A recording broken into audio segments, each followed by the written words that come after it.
ओम नमस्ते यतिराजाय विवेकानंदसूरये सच्चित्सुखस्वरूपाय स्वामिने तापहारिणे।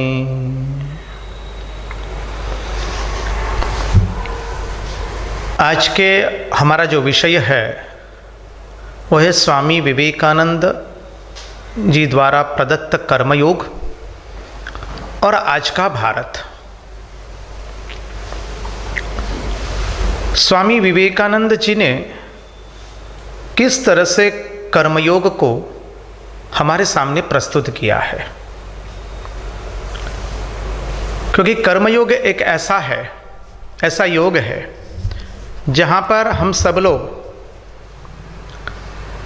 प्रत्येक पल प्रत्येक क्षण कर्म में हैं। हम लोग बिना कर्म एक क्षण भी नहीं रह सकते हैं। श्वास लेना भी हमारा कर्म है, तो कर्म के बिना जब हम एक पल भी नहीं रह सकते हैं तो उस कर्मयोग को समझना कितना महत्वपूर्ण होता है, उसके ऊपर हम चिंतन करेंगे। और उस कर्मयोग को स्वामी विवेकानंद हमारे सामने किस तरह से प्रस्तुत करते हैं। आप सब लोगों ने श्रीमद् भगवद गीता का वो श्लोक आप सब लोगों को कंठस्थ ही होगा, कर्मण्येवाधिकारस्ते मा फलेषु कदाचन। अब उसके ऊपर भी अनेक व्याख्यानकारों ने, टीकाकारों ने भिन्न भिन्न प्रकार से अपने मंतव्य प्रस्तुत किए हैं। उस विषय में न जाकर के हम स्वामी विवेकानंद ने जो कर्मयोग के बारे में हमें एक अद्भुत शिक्षा दी है, उसके अंतर्गत हम इस गहन विषय का सरल अर्थ से चिंतन करने का प्रयास करेंगे। तो विषय वस्तु में प्रवेश होते हुए हम चिंतन करें। एक घोड़े सवार वो घोड़े पर द्रुत वेग से जा रहा था। किसी एक राहदारी ने उसे पूछा, अरे भैया कहाँ जा रहे हो? तो अश्व सवार ने उत्तर दिया, देखो भाई हमें मालूम नहीं हम कहाँ जा रहे हैं, ये घोड़ा मुझे जहाँ ले जा रहा है वहाँ मैं जा रहा हूँ। तो उसका परिणाम क्या आवेगा आप सब लोगों को ज्ञात है। हमारे जीवन के अंदर में भी अधिकांश यह होता है। हम लोग जीवन जी रहे हैं, लेकिन जीवन किस उद्देश्य से जीना चाहिए?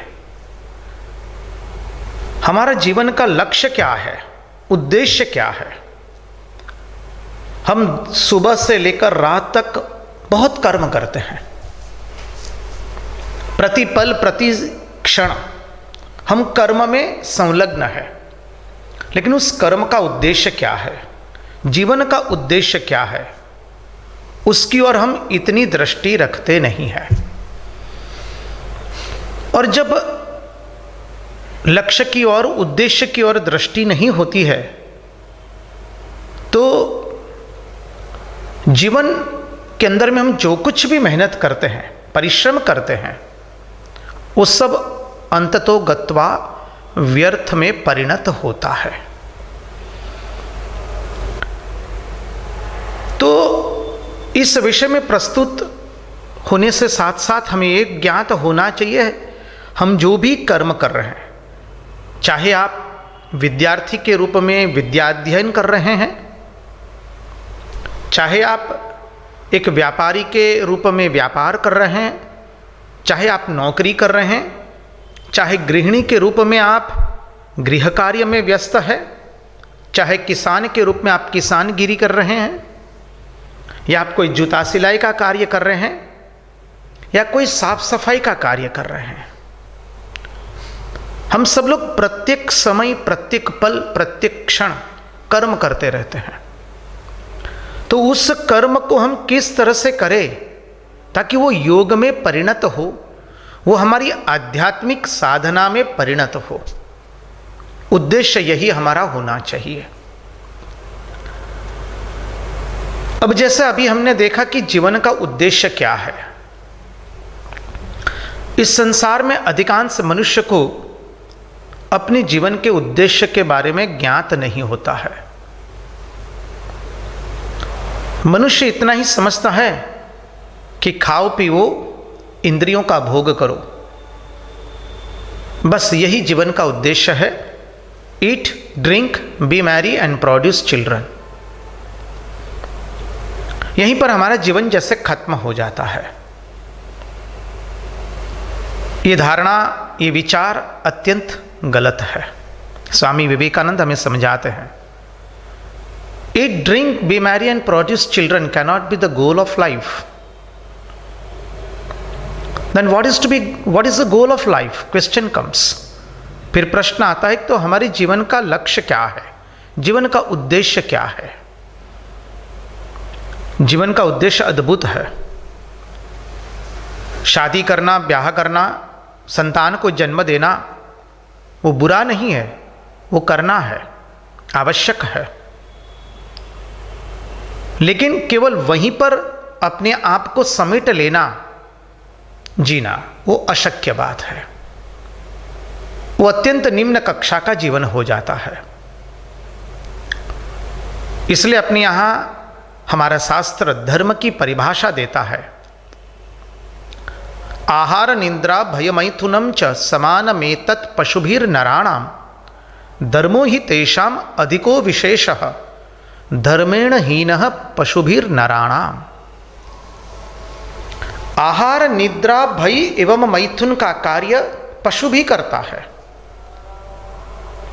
पशु भी आहार लेता है, पशु भी निद्रा लेता है, पशु को भी भय है और पशु भी संतान को जन्म देने का कार्य करता है। यदि हमारा जीवन भी इसी के अंदर में सिमट गया तो हमारे और पशु के बीच में पार्थक्य कहाँ रहा फिर? इसलिए हमारा शास्त्र कहता है, मां श्रुति भगवती हमें समझाते हुए कहती है कि तुम्हारे पास एक धर्म है। आहार निद्रा भय मैथुनम च समानमेतत् पशुभिर नराणाम धर्मो ही तेषाम अधिको विशेषः। हमारे पास एक धर्म है, एक विशेष रूप से, और ये धर्म हमको पशु, पक्षी, कीट इत्यादि योनियों से हमें अलग करता है। आज के मनुष्य के अंदर में क्या हो गया है, हम सब लोग जानते हैं। हमारे जीवन के 4 पुरुषार्थ है, धर्म, अर्थ, काम और मोक्ष। यहां पर हम आपको ये सूचित कर देना चाहेंगे, ये बता देना चाहेंगे कि पुरुषार्थ शब्द का अर्थ क्या है। संस्कृत भाषा में पुरुषार्थ शब्द का अर्थ उद्यम नहीं है। हमारी हिंदी भाषा में, गुजराती भाषा में, अन्य भाषाओं में भी पुरुषार्थ का अर्थ होता है उद्यम, मेहनत से अर्जित करना। संस्कृत भाषा में पुरुषार्थ का अर्थ उद्यम नहीं है। पुरुषार्थ अर्थात क्या है? हमारी रुचि कहां पर है, हमारी रुचि कहां है, वो महत्वपूर्ण है। हमारी रुचि धर्म में है, हमारी रुचि अर्थ में है, हमारी रुचि काम में है, या हमारी रुचि मोक्ष में है। चारों में से हमारी रुचि कहां पर है? तो जो धर्म का हम चिंतन कर रहे थे, तो पहला ये पुरुषार्थ का प्रथम सोपान है धर्म। धर्म किसे कहते हैं? जैसे दूध और उसका उजलापन। दूध के उजलेपन में से, दूध के अंदर में से उसका उजलापन यदि हम निकाल देते हैं तो दूध की कोई कीमत नहीं रहती है। अग्नि एवं उसकी दाहक शक्ति, तो अग्नि में से दाहक शक्ति यदि निकाल दी जाए तो अग्नि की कोई कीमत नहीं रहती है।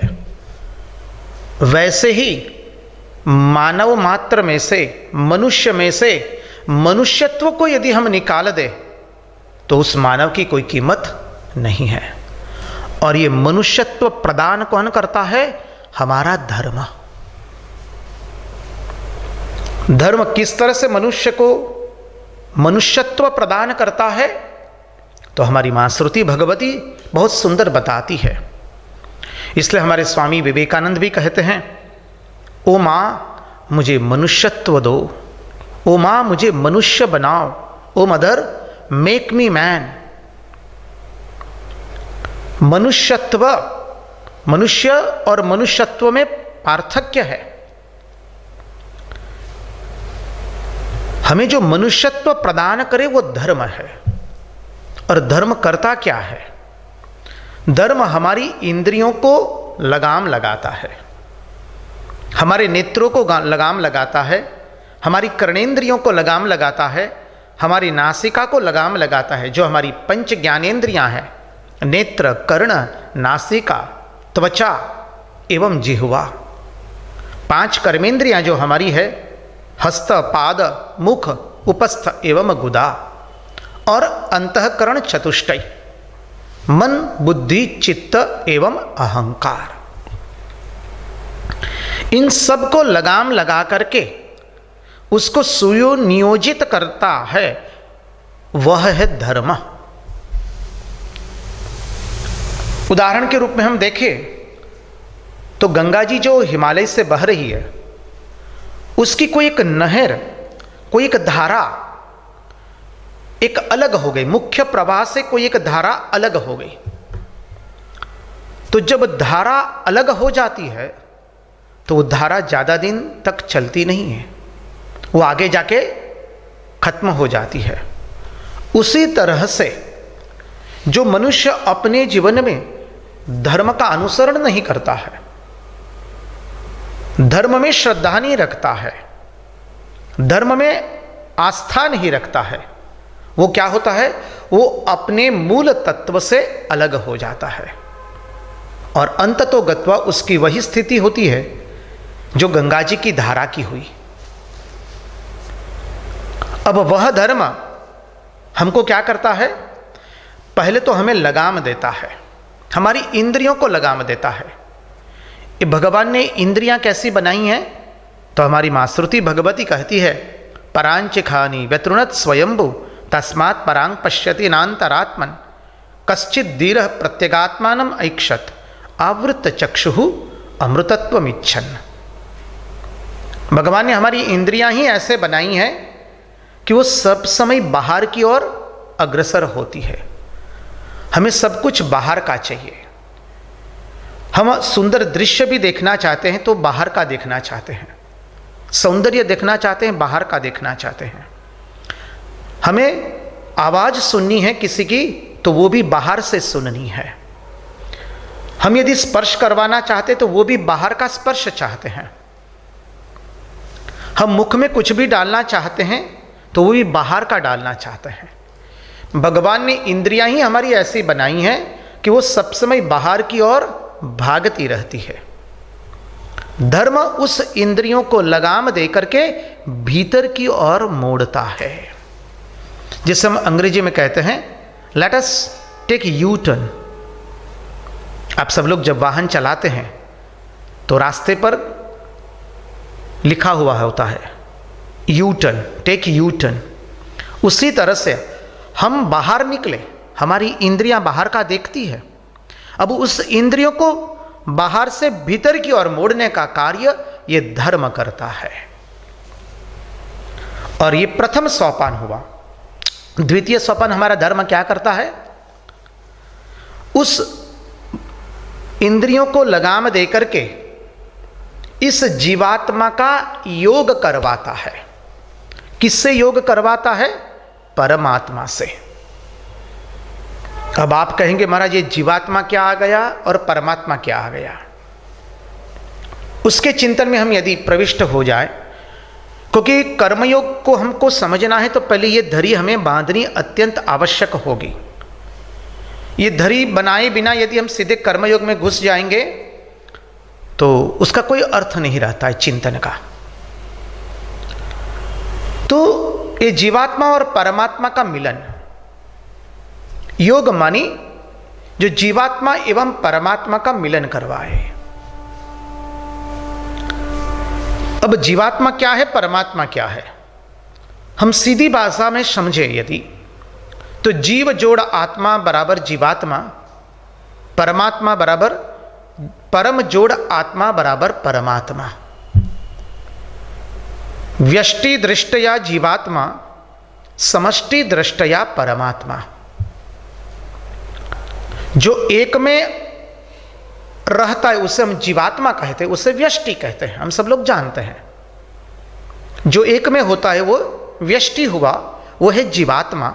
इस शरीर के भीतर में ये 3.5 हाथ का शरीर है हमारा, शास्त्र की भाषा में बोले, माँ श्रुति भगवती की भाषा में, तो हम सब लोगों का शरीर जो होता है वो 3.5 हाथ का होता है ऑन एन एवरेज।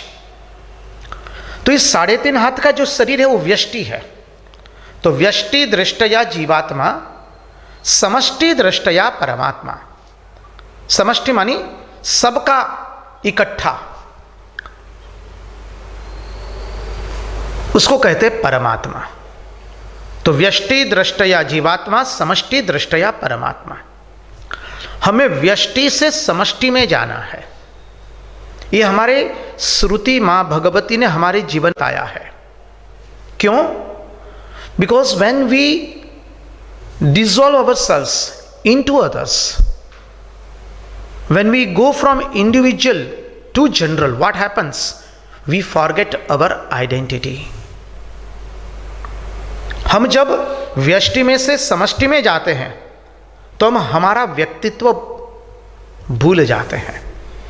जैसे गंगा जी जब हिमालय से निकलती है, हरिद्वार में आती है और अन्य प्रदेशों से होकर के जब वो गंगा सागर में मिलती है तो बहुत सारी नदियाँ उसमें विलीन हो जाती है। बहुत सारी छोटी नदियाँ हैं, वो सब नदियाँ उसमें विलीन हो जाती है। ठीक उसी तरह से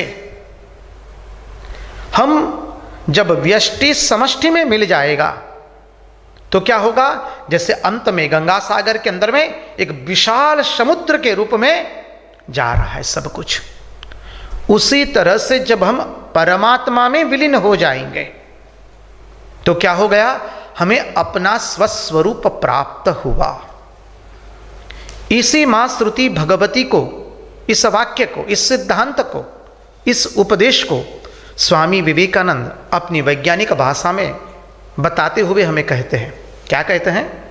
माई ideal can be put into few words, that is to preach unto mankind their divinity and how to manifest it in every moment of life। मेरे आदर्श को कतिपय शब्दों में इस तरह से रखा जा सकता है। क्या है वह?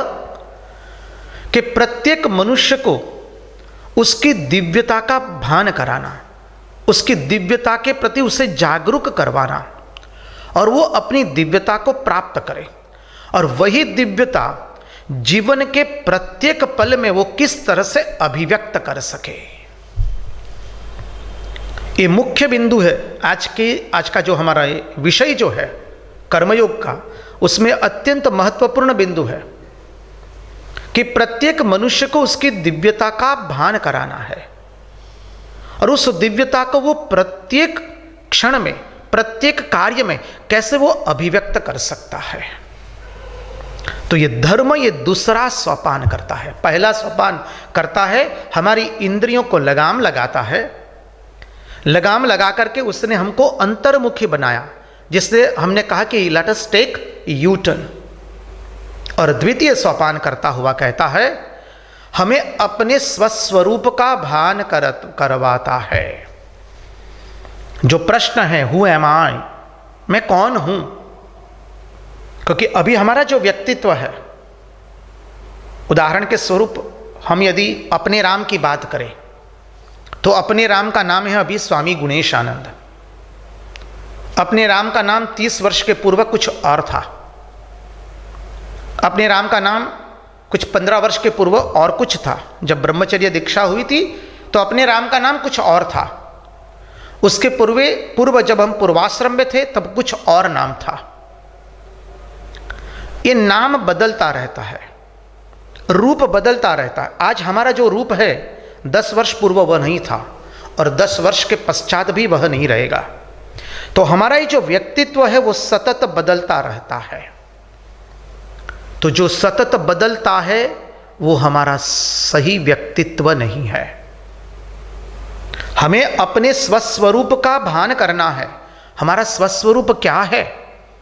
हम वही परमात्मा के अंश है, जो भगवद गीता में भगवान श्री कृष्ण कहते हैं, ममई वांसो जीवलोके जीवभूत सनातनः। ओ जीव तुम मेरा अंश हो। संगति लगा लीजिए जो अभी अभी हमने देखा, व्यष्टि दृष्टया जीवात्मा, समष्टि दृष्टया परमात्मा।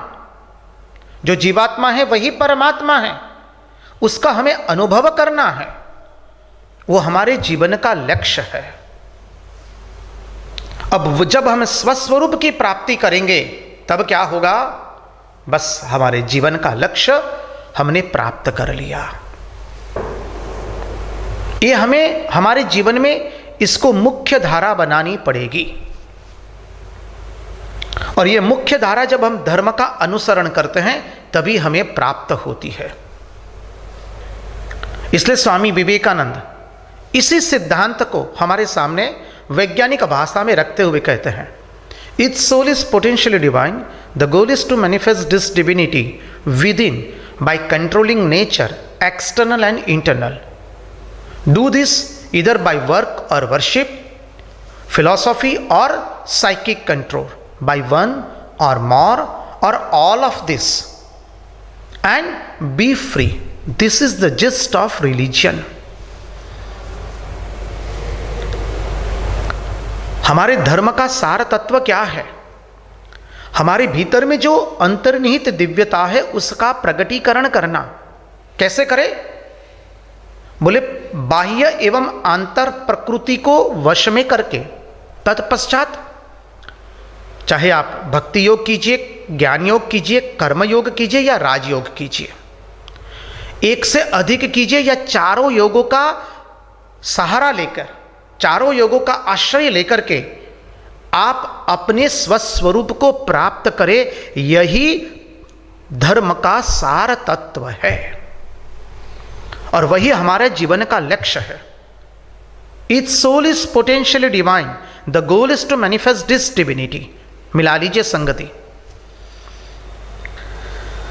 हमें वही संगति, वही हमारे जीवन का लक्ष्य है। स्वामी विवेकानंद ने हमें बता दिया हमारे जीवन का लक्ष्य क्या है। श्री रामकृष्ण देव अपनी सहज सरल भाषा में यही बताते हैं, मनुष्य जीवन का उद्देश्य ईश्वर को चाहना, ईश्वर को प्रेम करना। अब जब स्वामी जी बताते हैं कि 4 योग लीजिए या कोई भी एक योग लीजिए या चारों का मिश्रण कीजिए, तो आइए देखें कि 4 योग है क्या।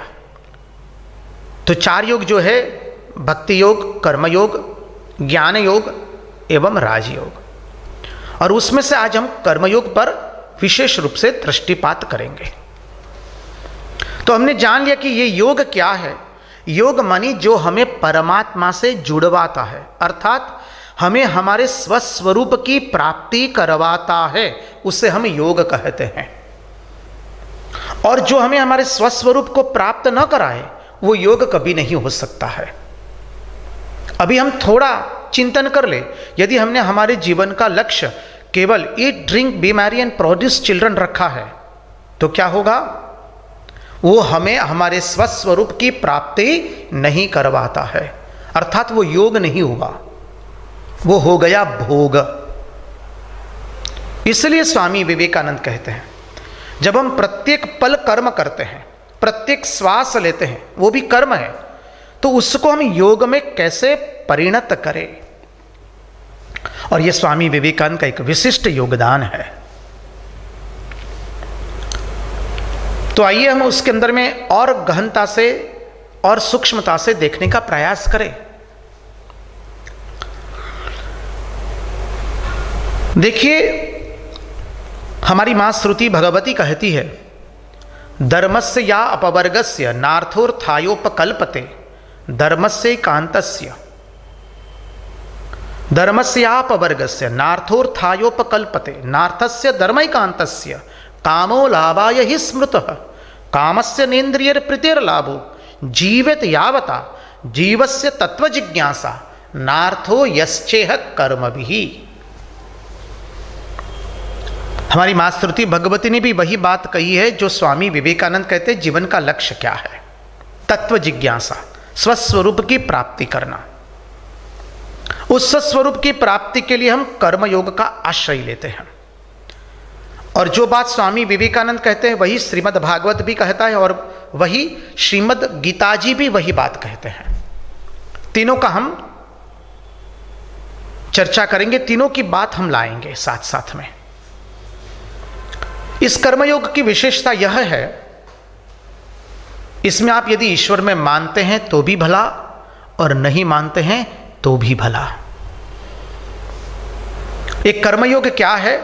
एक बार यदि आपने अपने जीवन का आदर्श तय कर लिया कि मैं किस लिए एक कार्य करता हूं, मेरे जीवन का उद्देश्य क्या है, बस बाद में स्वामी विवेकानंद कहते हैं, even if you forget your own goal doesn't matter but strengthen the means, once the means are strengthen then the goal will reach by itself. एक बार यदि हम साधन को मजबूत कर दे, लक्ष्य तय कर लिया, उस लक्ष्य की प्राप्ति के लिए हमने यदि साधन तय कर लिए और उस साधन के पर हमने यदि विशेष बल दे दिया और लक्ष्य को यदि भूल भी गए तो भी कोई चिंता नहीं है, लक्ष्य अपने आप हमारे पास आवेगा। एक कर्मयोग की विशेषता है। किस तरह से? तो बताते हैं स्वामी विवेकानंद। हम कोई भी कर्म करें, हमें कर्म करने से पहले सोचना है हमारा प्रत्येक कार्य उद्देश्य प्रधान कार्य होना चाहिए। वही है भागवत धर्म और वही है श्रीमद् भगवद गीता का कर्मयोग। देखिए, कर्म करने से पहले कर्म करने की बुद्धि कहां से आती है? बोले विचारों से, भावना से। कर्म स्वयं जड़ है, कर्म जड़ है। कर्म ना किसी को बांधता है ना किसी को मुक्ति प्रदान करता है। कर्म के साथ बांधने वाला कौन है? कौन हमें बांधता है? हम स्वयं ही उससे बंधते हैं। कैसे बंधते हैं? तो बोले बुद्धि से बंधते हैं, अर्थात भावनाओं से बंधते हैं। और भावना कहां से निकलती है? ज्ञान से निकलती है। तो जब ज्ञान पवित्र होगा तो भावना पवित्र होगी और भावना पवित्र हो गई तब कर्म जो है वो पवित्र होगा। क्योंकि कर्म तो जड़ है, वो स्थूल है। स्थूल ना हमें बांधता है ना मुक्ति प्रदान करता है। ये बात हमें अवश्य ध्यान में रखनी पड़ेगी ठीक से। स्वामी विवेकानंद यही बात पुनः पुनः कहते हैं अपने कर्मयोग के अंदर में। वो अपनी वैज्ञानिक भाषा में हमारे सामने रखते हैं इसी बात को। कर्म हमें बांधता नहीं है, हम बंधते हैं हमारी स्वयं की बुद्धि से। और जब बुद्धि में मोह है एवं ममता है तो हम कर्म से बंध गए, कर्म के फल से बंध गए। हम कोई भी कर्म शुरू करते हैं तो मन ही मन ऐसा सोचते हैं कि ये कर्म करने से हमें ये फल प्राप्त होगा, ये फल मिलेगा। उदाहरण के रूप में ले ले, कोई विद्यार्थी विद्याभ्यास कर रहा है और वो विद्याभ्यास इसलिए कर रहा है कि उसे परीक्षा में अच्छे मार्क्स से उत्तीर्ण होना है, उसे अच्छा परसेंटेज लाना है, उसे अच्छी रैंक प्राप्त करनी है, नहीं तो उसे अच्छी यूनिवर्सिटी में विश्वविद्यालय में प्रवेश नहीं मिलेगा। ठीक है, उसने तय कर लिया कि मुझे इतने मार्क्स लाने हैं, इतने गुण मुझे प्राप्त करने हैं। बाद में वो भूल जाए उसको, और वो यदि अपने जो उपाय है मानी मीन्स है उसको यदि मजबूत बनाता है तो वो उद्देश्य, उसका जो लक्ष्य है वो स्वतः उसके पास आवेगा। उसी प्रकार हमारे भी कर्म योग में यही एक विशेषता है। हम जो भी कर्म करेंगे वो पहले हमें सोचना है कि हम किस उद्देश्य से ये कर्म कर रहे हैं। ये कर्म करने के पीछे हमारा उद्देश्य क्या है। देखिए, कर्म बाहर से पता नहीं चलता है कि हमारा उद्देश्य क्या है। उदाहरण के रूप में हम ले ले अपने राम, अभी आपके साथ विचार गोष्ठी कर रहे हैं। हम सब लोग स्वामी विवेकानंद के विचारों का श्रवण कर रहे हैं। अभी ये विचार आपके सामने प्रस्तुत करते हुए यदि अपने राम में इससे हमें नाम, यश, कीर्ति, पद, प्रतिष्ठा प्राप्त करने की इच्छा हो गई, तो ये जो कर्म हुआ वो एक वृथा श्रम हुआ, ये कोई कर्मयोग नहीं है। लेकिन यदि यही कार्य हम उद्देश्य प्रधानता से करें, हमारा उद्देश्य क्या रहेगा? उद्देश्य रहेगा कि मुझे मेरे स्वस्वरूप को प्राप्त करना है, मुझे परमात्मा की प्राप्ति करनी है, या मुझे मेरे अंतःकरण को पवित्र बनाना है। यह उद्देश्य रहा तो क्या होगा? बस यह कार्य पूजा में परिणत हो जाएगा। और उसके लिए 3 सोपान है।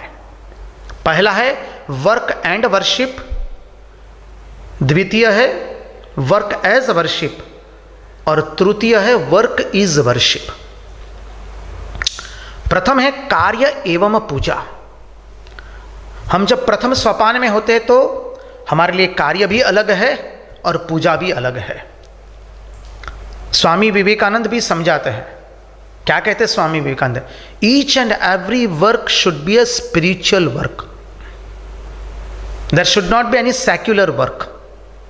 अभी सेक्युलर का अर्थ आज के परिप्रेक्ष्य में मत कीजिए, जो आप सामान्य संसार के अंदर में करते हैं।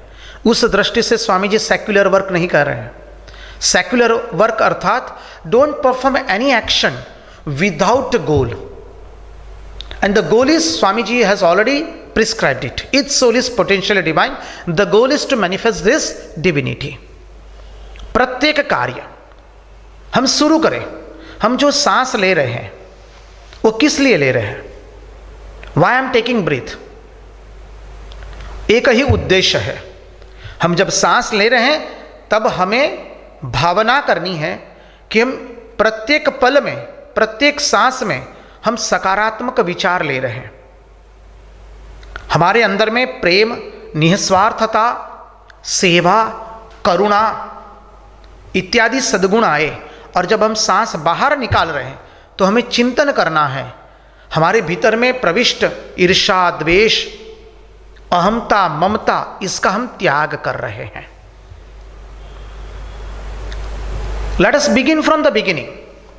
हम कोई भी कर्म करते, देखिए आप कहेंगे कि हम सुबह में प्रातः कर्म, हमारे जो कर्म होते उससे निवृत्त होते हैं। प्रातः कर्म में लघु शंका जाना, गुरु शंका जाना, स्नान करना, ये आ जाता है। तो ये इसको किस तरह से हम कर्मयोग में रूपांतरित करना है? ये शरीर जो है वो किस लिए है? ये शरीर है भगवान की पूजा का साधन। ये बर्तन है हमारे लिए, इस बर्तन को हमें साफ करना पड़ता है। तो वो प्रत्येक क्रिया जो है वो उसी दृष्टि से हम परफॉर्म कर रहे हैं, उसी दृष्टि से हम वो क्रिया कर रहे हैं। इसीलिए हम लोग गाते हैं, आत्मा त्वं गिरिजामति सहचरा प्राणान् शरीरम गृहम पूजाते विषयोपभोग रचना निद्रा समाधि स्थिति संचार पदयो प्रदक्षिण विधि स्तोत्राणि सर्वा गिरो यद यद कर्म करोमि तत् अखिलम शंभो तवाराधनम। प्रत्येक कर्म को हम किस तरह से पूजा में परिणत करेंगे? बहुत सुंदर सिद्धांत है ये। कर्म हमें बांधता नहीं, हम ही कर्म से बंधते हैं। उदाहरण के रूप में बताएं तो एक बागान के अंदर में 4 श्रमिक कार्य कर रहे थे। एक व्यक्ति जाता है उनके पास, एक श्रमिक को पूछता है, भाई क्या कर रहे हो? बोले देखिए ये पत्थर हम तोड़ रहे हैं। बोले पत्थर क्यों तोड़ रहे हो? क्या करे साहब, पढ़ाई लिखाई नहीं किए तो अब पत्थर तोड़ रहे हैं, पेट तो भरना है ना जी। ठीक है। दूसरी व्यक्ति के पास गया वो व्यक्ति, बोला आप पत्थर क्यों तोड़ते हैं? बोले देखिए मैंने ब्याह किया है, मेरी भार्या है, मेरी संतान है, उनको भी मुझे निभाना है। तो मुझे मेहनत करनी पड़ेगी, इसलिए मैं पत्थर तोड़ रहा हूँ। तृतीय व्यक्ति के पास गया वो, बोले क्यों पत्थर तोड़ रहे हो? देखो भैया, मुझे ये सब प्रश्न मत कीजिए। वो तृतीय श्रमिक बोल रहा है, don't ask me all this question, I don't know, my boss has asked me to break it, that's why I am breaking. मेरे साहब ने कहा कि पत्थर तोड़ो, इसलिए मैं पत्थर तोड़ रहा हूँ, बस मुझे और कुछ मालूम नहीं है। चतुर्थ व्यक्ति के पास गया और चतुर्थ व्यक्ति को पूछा, भाई क्यों पत्थर तोड़ रहे हैं? तो वो व्यक्ति ने जो पत्थर तोड़ने के जो साधन थे उसको नीचे रखा और कहा, आपको मालूम है इस पत्थर को हम तोड़ेंगे, उसके बाद में कारीगर लोग उसमें से एक सुंदर भगवान की प्रतिमा बनाने वाले हैं और उस प्रतिमा को देवालय में स्थापित किया जाएगा, जहाँ पर हजारों हजारों मनुष्य आवेंगे और उन सबको उससे शांति प्राप्त होगी, आनंद प्राप्त होगा। How blessed am I that I have been given this opportunity to do this work. अब देखिए, चारों जन कार्य कर रहे हैं, लेकिन चारों का भावना, चारों का एटीट्यूड अलग है। Work is not important, what is our attitude behind the work, that is most important. वो हमें ख्याल रखना है। कर्मयोग के अंदर में कर्म महत्वपूर्ण नहीं है, जो अभी हमने कहा। हम अभी आपके साथ विचारों को आप ले कर रहे हैं, विचारों का आदान प्रदान कर रहे हैं। आपको लग रहा है कि हम बहुत सुंदर चिंतन कर रहे हैं, लेकिन यदि हमारे भीतर में यह भावना है कि हम इससे नाम, यश, पद, प्रतिष्ठा, ख्याति, विख्याति प्राप्त करना चाहेंगे, तो ये केवल श्रम हो गया। Work never makes a man great, man makes work great. कार्य कभी किसी को महान बनाता नहीं है, मनुष्य कार्य को महान बनाता है। आप यदि वेदाध्ययन कर रहे हैं तो वो भी आपका वृथा श्रम हो सकता है, और यदि शौचालय भी साफ करते हैं तो वह कार्य आपका किसमें परिणत हो सकता है? पूजा में परिणत हो सकता है। और वो कौन कर सकता है? हम ही कर सकते हैं। किस तरह से कर सकते हैं? अपनी भावनाओं से। कर्म किसी को बांधता नहीं है। Work never makes a man great, man makes work great. Second thing is, what is our attitude behind the work, that is most important. And third one is most important, which we have seen just now, is what is our goal behind this work. हम कौन से उद्देश्य से ये कार्य कर रहे हैं? उद्देश्य प्रधान कर्म वो है भागवत धर्म, और वही है स्वामी विवेकानंद जो हमें बताते हैं कर्मयोग। प्रत्येक कार्य हम एक उद्देश्य से कर रहे हैं, और जब उद्देश्य प्रधान कार्य होता है वही कार्य पूजा में परिणत होता है। स्वामी विवेकानंद बहुत सुंदर एक छोटी सी बात कहते हैं। स्वामी विवेकानंद ने भारतीय व्याख्यान के अंदर में जब वो रामनाथ में आए, रामनाथपुरम में, तो वहाँ पर उन्होंने एक सुंदर भाषण दिया था। वहाँ पर वो संक्षिप्त में बताते हैं, एक राजा था, उसके दो माली थे। एक माली राजा को कहते थे, वाह राजा जी, आपका कितना सुंदर चेहरा है, आपकी बाहू में बहुत शक्ति है, आप ऐसे हैं, आप ऐसे हैं। हर रोज आकर राजा की इस तरह से प्रशंसा करता था। और दूसरी जो व्यक्ति थी वो कभी कभी राजा के पास आती है, और वो क्या करती है, राजा का जो बागान है उसको सुंदर से संवारती है वो व्यक्ति, और उसमें सुंदर सुंदर पुष्प खिलवाती है, और सुंदर पुष्पों का गुच्छ लेकर के राजा को कभी कभी आकर के भेंट दे करके चला जाता है। बताइए अब राजा किसके पर अधिक प्रसन्न होंगे? निश्चय वही माली के ऊपर में जिस माली ने सुंदर पुष्पों का गुच्छ राजा को अर्पण किया है मेहनत करके। बस यही बात है कर्मयोग की। हम जो भी कर्म करते हैं, ये संसार जो है उसमें जो भी कर्म करेंगे वो क्या है? सुंदर पुष्पों का गुच्छ हमें तैयार करना है। सुंदर कर्म का सुंदर पुष्प रूपी कर्म का सुंदर गुच्छ हमें तैयार करना है और उसे भगवान के चरणों में अर्पण करना है। जो गीता जी कहते हैं, यत करोषि यदस्नासि अज्जुहोसि ददासि यत पश्यसि कौन्तेय तत्कुरुष्व मदर्पणम। अर्जुन, तुम जो कुछ भी कर रहे हो वो केवल मुझे अर्पण करने के लिए करो और किसी के लिए नहीं। जहां हम किसी को खुश करने के लिए केवल कर्म करेंगे तो हमारी अवस्था क्या होगी? प्रत्येक व्यक्ति का मन प्रतिपल बदल रहा है। यदि उसको प्रसन्न करने के लिए हम कर्म केवल करेंगे तो क्या होगा? उसका मन तो बदल रहा है, उसके मन के मुताबिक हमें नाचना पड़ेगा। आज उसे ये अच्छा लगता है, कल दूसरा अच्छा लगेगा, परसों और कुछ अच्छा लगने वाला है। तो उसको खुश करने जाएंगे तो हम स्वयं अपने मन का संतुलन खो बैठेंगे। इसलिए first and foremost is we must do work by keeping our goal into our own mind, कि ये कर्म करने के पीछे मेरा उद्देश्य क्या है।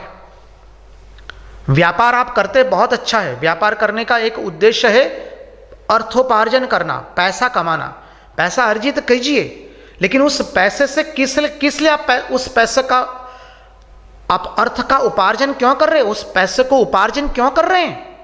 बोले उससे मुझे धर्म का अनुसरण करना है। हमारी मां श्रुति भगवती समझाती है, धनात धर्म, जो 4 पुरुषार्थ है, धर्म अर्थ काम एवं मोक्ष। धनात धर्म, धन से हम धर्म का अनुसरण करते हैं। तो हमने जो भी पैसा अर्जित किया है उससे क्या होगा? हम धर्म का अनुसरण करेंगे। कैसे धर्म का अनुसरण करेंगे? आप कोई दरिद्र नारायण की सेवा करेंगे, कोई रोगी नारायण की सेवा करेंगे, कोई विद्यार्थी को उसके विद्याभ्यास में उसकी सहायता करेंगे। आप कोई आश्रम में जाकर के जहां पर कोई राहत कार्य हो रहा है, कोई अच्छी समाज को उत्थान करने वाली जो प्रवृत्तियां हो रही है, वहां पर आपने दान दिया तो उस लक्ष्मी से क्या हो गया? आपने धर्म का अनुसरण किया और बदले में धर्म आपको क्या देगा? फल केवल मुक्ति देता है। धर्म कभी अर्थ देता नहीं है। धर्म केवल और केवल एक ही फल देता है और वह है मुक्ति, मोक्ष। मुक्ति माने क्या, वो भी हम देखेंगे। मुक्ति माने सुख दुख से जो हमें मुक्ति दिला दे, ज्ञान अज्ञान से मुक्ति दिला दे, जन्म मृत्यु से हमें मुक्ति दिला दे। तो धर्म केवल एक ही फल देता है, जो हमने देखा। Let us take U turn. What does it mean? Dharma gives only one fruit and that is moksha. धर्म केवल हमको वही मोक्ष रूपी फल देता है। हम लोग बोलचाल की भाषा में तो बहुत कुछ बोल देते हैं। हम लोग बोलते हैं गनीमत है महाराज, हमने धर्म का पालन किया इसलिए आज भगवान का दिया हुआ हमारे पास सब कुछ है। जी ना, धर्म कभी अर्थ देता नहीं है। धनात धर्म होता है, धन से धर्म का अनुसरण करना पड़ता है। अब धन अर्थात केवल आप पैसा मत समझिए। धन अर्थात सतचरित्र, वो भी धन है हमारा। सतचिंतन, वो भी धर्म है, धन है हमारा। सतकर्म, वो भी धन है हमारा। धर्म को आप एक छोटे से दायरे में बंद मत कीजिए। इसलिए मां शारदा देवी बहुत सुंदर कहती है, श्री रामकृष्ण देव की सहधर्मिणी है, जो स्वामी विवेकानंद की गुरुमाता थी, श्री मां शारदा देवी। वो क्या कहती है?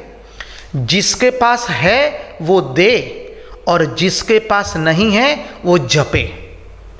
बहुत छोटा सा उपदेश है, लेकिन क्या गर्भित उपदेश दे रही है मां शारदा देवी। मां शारदा देवी कहती है, यदि आपके पास धन है तो आप दान दीजिए। सतचरित्र है तो सतचरित्र से सतकर्म कीजिए, सतभावनाओं का प्रचार प्रसार कीजिए, सतकर्म कीजिए, तो आपको क्या मिलेगा? मोक्ष मिलेगा। और आपके पास यदि पैसा नहीं है तो आप जप कीजिए, भगवान का नाम लीजिए, तो उससे क्या होगा? वो भी आपको मुक्ति की ओर ले जाएगा। अब बोले, आप कहेंगे महाराज यहां कर्मयोग कहां आया? महाराज जी हम तो जप करेंगे। वो क्या कर्मयोग है? 100% कर्म है। हम उस गुणार्थ में न जाकर के आपको संक्षिप्त में हम समझाए हम जो जप करते हैं, ध्यान करते हैं, भक्ति करते हैं, वो भी उपासना मूलक कर्म है। और जो हम कार्य करते हैं, व्यापार करते हैं, गृहिणी गृह कार्य करती है, नौकरी करते हैं, वो भी कर्म है, उसको भी हमें कर्मयोग में परिणत करना है। हमने जो शिक्षा अर्जित की है, किस लिए अर्जित की है? For only one goal, and that is to manifest our divinity. हमने जो विद्या अर्जित की है वो हमारे भीतर में अंतर्निहित दिव्यता का प्रकटीकरण करने के लिए ही विद्या अर्जन की है। हम जो व्यापार कर रहे हैं केवल धन अर्जित करने के लिए नहीं, केवल नाम यश पद प्रतिष्ठा ख्याति विख्याति प्राप्त करने के लिए नहीं। That is by product. What is my main product is to reflect my divinity. उसके लिए हम लोग व्यापार कर रहे हैं। आप लोग नौकरी कर रहे हैं, वो भी उसी उद्देश्य से। किसान भी उसी उद्देश्य से खेती कर रहा है। जूता सिलाई, जूता बेचने वाला भी उसी उद्देश्य से जूते का निर्माण करके जूता बेच रहा है। शौचालय व्यक्ति साफ कर रहा है, वो भी उसी उद्देश्य से कर रहा है। And when we do not know this goal of life, what happens? Finish. We simply do labour and we have not come here to do labour. हम केवल यहां पर परिश्रम करने नहीं आए हैं, हम तो उस परिश्रम को योग में रूपांतरित करने के लिए आए हैं। इसलिए देखिए, अर्जुन को विषाद हुआ तो उस विषाद को भी योग में रूपांतरित कर दिया है। इसलिए गीता में कहा कि अर्जुन विषाद योग, और तृतीय अध्याय दिया गया है कर्मयोग के नाम से। ये यहां पर स्वामी विवेकानंद कहते हैं कि हमें किस प्रकार कर्मयोग करना है। What is the ideal, what is our ideal? Swami Vivekananda कहते हैं, in midst of intense activity there should be desert like silence, and in midst of desert like silence there should be intense activity. यह अत्यंत महत्वपूर्ण बिंदु है। यह कर्मयोग की चरम सीमा है। जो हमने देखा वर्क एंड वर्शिप, वो पहला सोपान। फिर द्वितीय आया वर्क एज वर्शिप, हमें कार्य को पूजा में परिणत करना है। और तृतीय है वर्क इज वर्शिप, कार्य ही पूजा बन जाएगी। और जब कार्य पूजा बनती है, हम कर्मयोग में पूर्ण रूप से निपुण हैं, तो ये परिस्थिति आएगी। उसके ऊपर थोड़ा चिंतन करेंगे। क्या है? In midst of intense activity there should be desert like silence. हम प्रचंड कार्य कर रहे हैं, हम अद्भुत कार्य कर रहे हैं, इधर दौड़ रहे, उधर भाग रहे हैं, बहुत कार्य कर रहे हैं, लेकिन हमारे भीतर में प्रचंड शांति है। हम लोग ये समझते हैं कर्म करना मानी दौड़ भाग करना, बहुत हाथ पैर चलाना। You know, we have to shout on everybody, and we have to do bossing, and we have to shout, and we have to run here and there, and that is what karma yoga. That is not a karma yoga at all. कर्मयोग में हाँ, आवश्यक पड़ने पर हमें कार्य अधिक करना पड़ता है, आवश्यकता पड़ने पर हमें शाम दाम दंड भेद अपनाना पड़ता है, वो अलग बात है हमारी परिस्थिति के अनुसार। लेकिन कर्मयोग जब हम करेंगे तब हमारी भीतर की शांति नष्ट नहीं होगी किसी भी कीमत पर। हम आपको बताते हैं, हमारे रामकृष्ण मठ मिशन के अंदर में कुछ वर्ष पहले एक सुंदर घटना घटी है। बीबीसी लंदन की टीम, हमारा रामकृष्ण मिशन वाराणसी सेवाश्रम है, वाराणसी के अंदर में, काशी के अंदर में बहुत सुंदर अस्पताल है, वहाँ पर बीबीसी लंदन की एक team I and they were making documentary film on Varanasi. तो वो लोग बहुत सारे आश्रम में जा रहे थे, हमारे आश्रम में भी आए, और उस वक्त जो हमारे स्वामी जी थे उनको मिले और कहा कि स्वामी जी आपका मंदिर कहाँ है? स्वामी जी ने बहुत मानी 4-5 मंजिले वाली एक बहुमाली भवन दिखा दिया। बोले ये हमारा मंदिर है। तो वो लोग कहते Swami ji this is hospital, this is not temple. Our question is where is your temple? तो स्वामी जी ने कहा कि देखिए ये आपकी गलती है कि आप उसको हॉस्पिटल देख रहे हैं। This is our temple. Is it so? Yes. Then where are the gods and goddesses? कि जो अंदर में दर्दी है वो हमारे ईश्वर है। Patients are our gods and goddesses. Then they ask another question, how do you worship them then?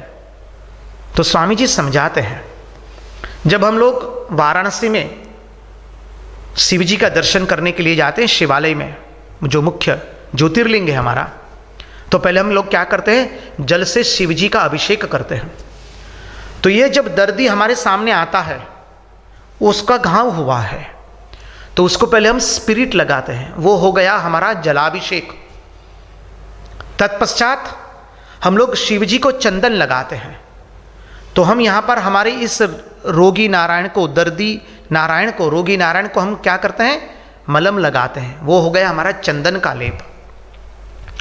बाद में हम शिव जी को वस्त्र अर्पण करते हैं, वो हो गया, बोले हम यहाँ पर रोगी नारायण को क्या करते हैं, बैंडेज लगाते हैं, पाटा लगाते हैं, पाटा पिंडी करते हैं, वो हो गया हमारा वस्त्र प्रदान करना। और भगवान को बाद में हम फल इत्यादि अर्पण करते हैं। तो हम दर्दी को यहाँ पर टैबलेट्स देते हैं, औषधियाँ देते हैं, और अंत में हम भगवान को वंदन करके चले जाते हैं। हम भी यहाँ पर रोगी को वंदन करके चले जाते हैं। ये हो गया हमारा यहाँ रोगी नारायण की सेवा, दर्दी नारायण की सेवा। और ये हमारे रामकृष्ण मठ मिशन के हमारे जो स्वामी जी लोग थे, उन्होंने अपने जीवन में चरितार्थ करके दिखाया है, और अन्यान्य सभी स्वामी जी लोग इसी मार्ग का अनुसरण करके यथासाध्य रूप से अपने जीवन में परिणत करने की चेष्टा कर रहे हैं। यह हमारा आदर्श है कि हम कर्म करेंगे, और कर्म करते करते in midst of intense activity there will be desert like silence. और दूसरी बात है, in midst of desert like silence there should be intense activity. अर्थात हम यदि बाह्य रूप से कोई कर्म नहीं करते हैं तो हमारे भीतर में अभाव नहीं होना चाहिए। अरे हाय हाय, हमको तो ये नहीं मिला, अरे गोविंदा नारायणा, हमको तो ये पद नहीं मिला, ये प्रतिष्ठा नहीं मिली, हम ये करते तो हमको ये प्राप्त हो जाता। हम तो यहाँ पर गिरी कंदराओं में आकर के ध्यान कर रहे हैं, हमको कोई प्रसिद्धि नहीं मिली, और दूसरे लोग हैं वो प्रवचन दे दे करके प्रसिद्धि प्राप्त करते। न जाने कितने बड़े बड़े आश्रम खड़े कर दिए उन लोगों ने। हम बाहरी रूप से कोई कार्य नहीं कर रहे हैं, लेकिन फिर भी हमारे भीतर में किसी भी अभाव, किसी भी रूप से अभाव नहीं है। यह कर्मयोग की चरम अवस्था, यह हमें नित्य सब समय याद रखना पड़ेगा कि हम बाहर से कर्म नहीं करेंगे, फिर भी हमारे भीतर में लेश मात्र अभाव नहीं रहेगा। और अंतिम एक सोपान है, हमारी इस गोष्ठी को हम पूर्ण विराम देते हैं।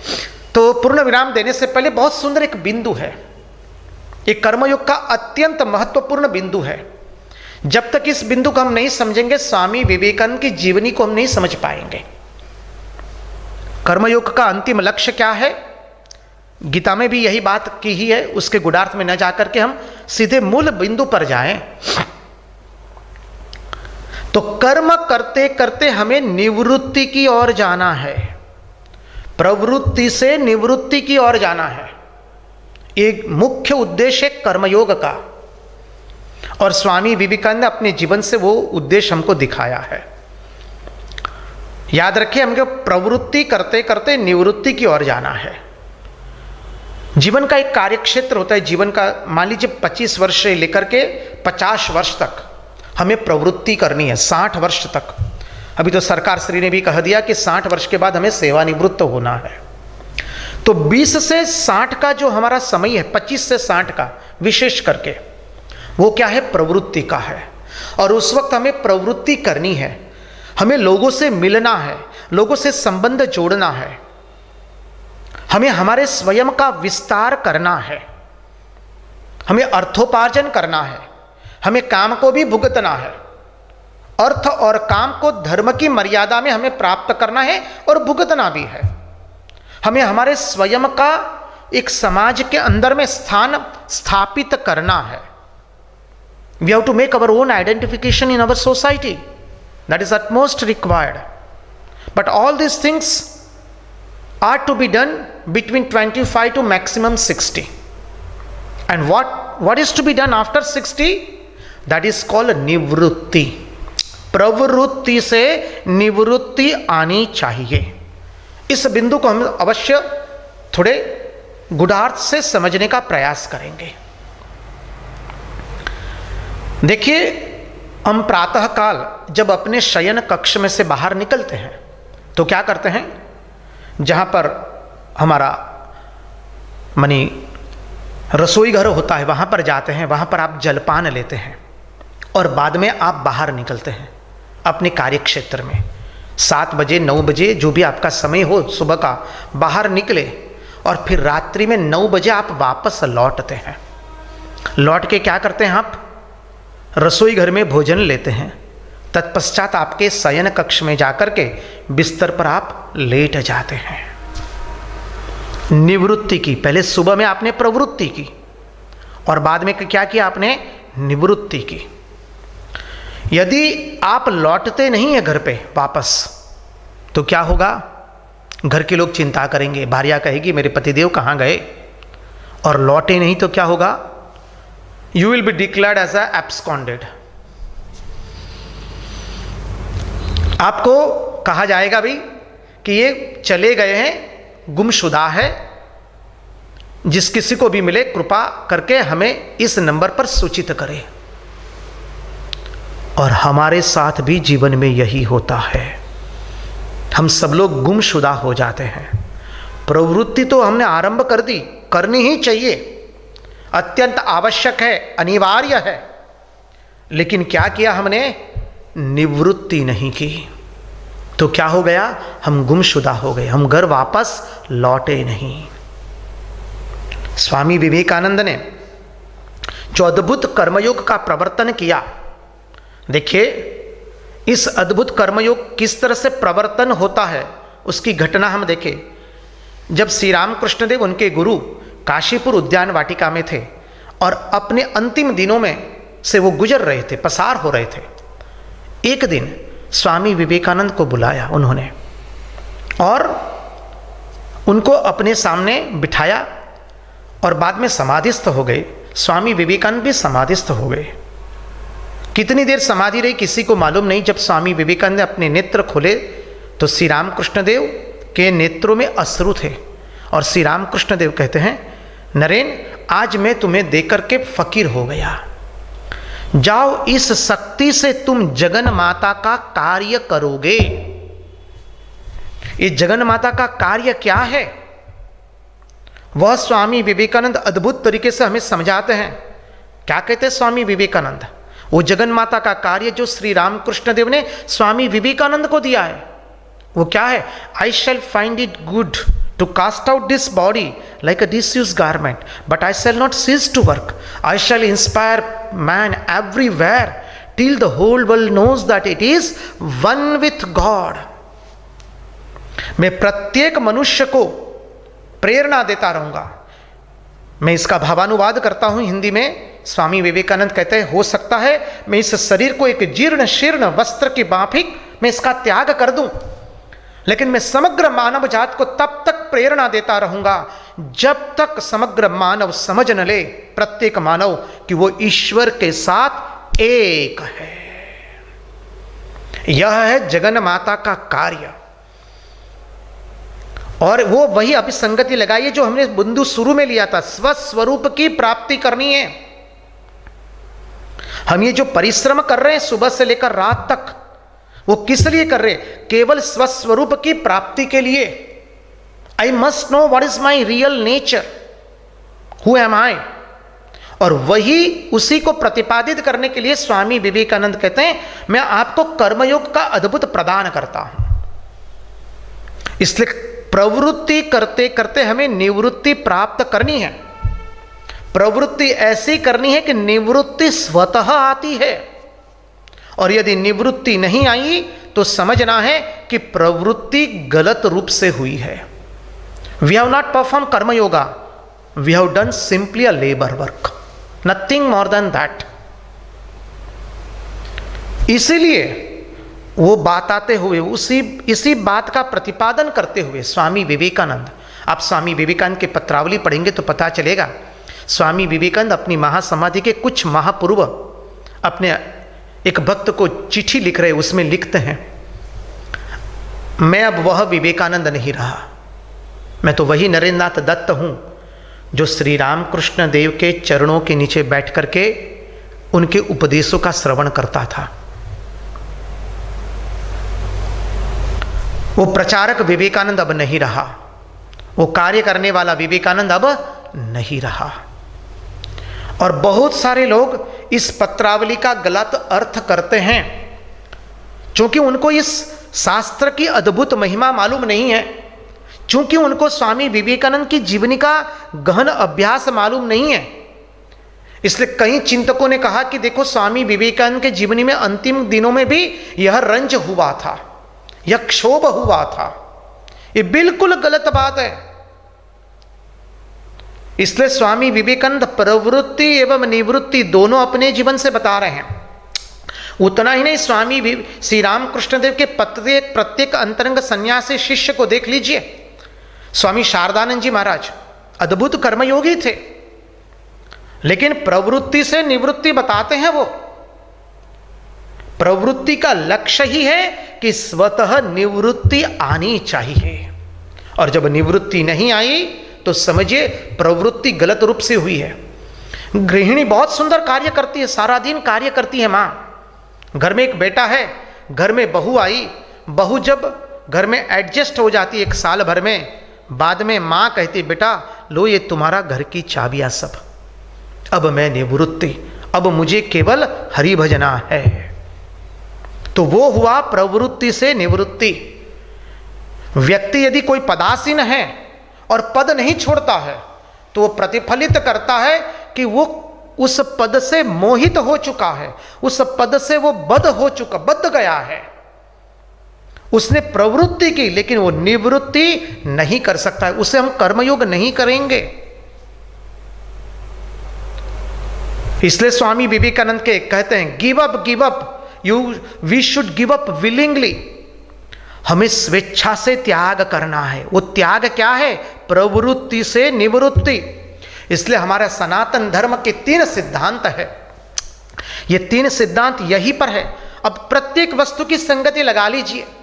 देखिए, स्वामी विवेकानंद के प्रत्येक विचारों को आपको शास्त्र से संगति लगानी पड़ेगी, तभी आप उसका गूढ़ार्थ हम पकड़ पाएंगे। नहीं तो ऊपर ऊपर रहेंगे, उसका कोई अर्थ नहीं है। हमारा सनातन धर्म ये 3 सिद्धांत पर है। पहला सिद्धांत है सेल्फ कंट्रोल, आत्मसंयम, जो धर्म का हमने भी देख लिया। धर्म क्या करता है? हमारी इंद्रियों को लगाम देता है।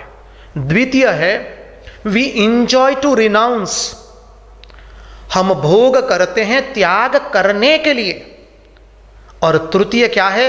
Whatever we do it is for the preparations of the next, हम जो कुछ भी करते हैं वो आने वाले जन्म की तैयारी के पूर्व रूप है, तैयारी रूप है। तो द्वितीय सिद्धांत, हम भोग करते हैं त्याग करने के लिए।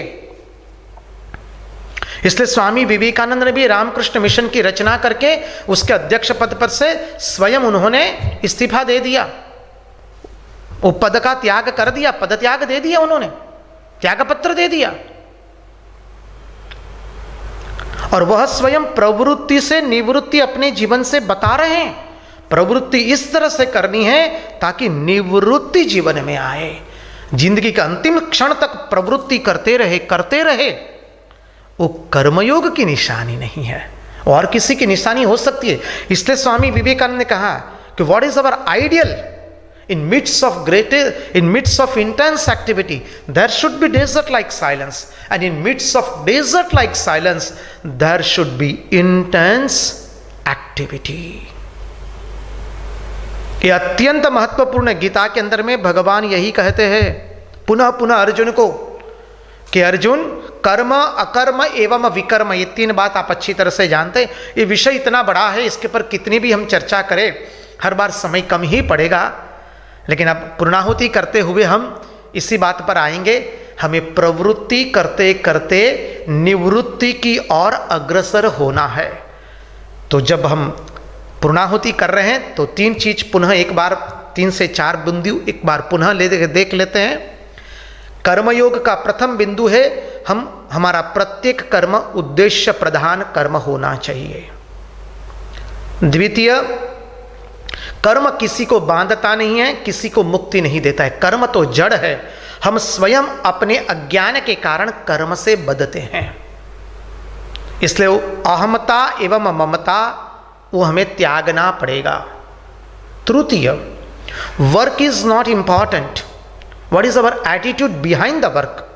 कार्य महान नहीं है, कार्य के पीछे हमारी भावना क्या है। Work never makes a man great, man makes work great.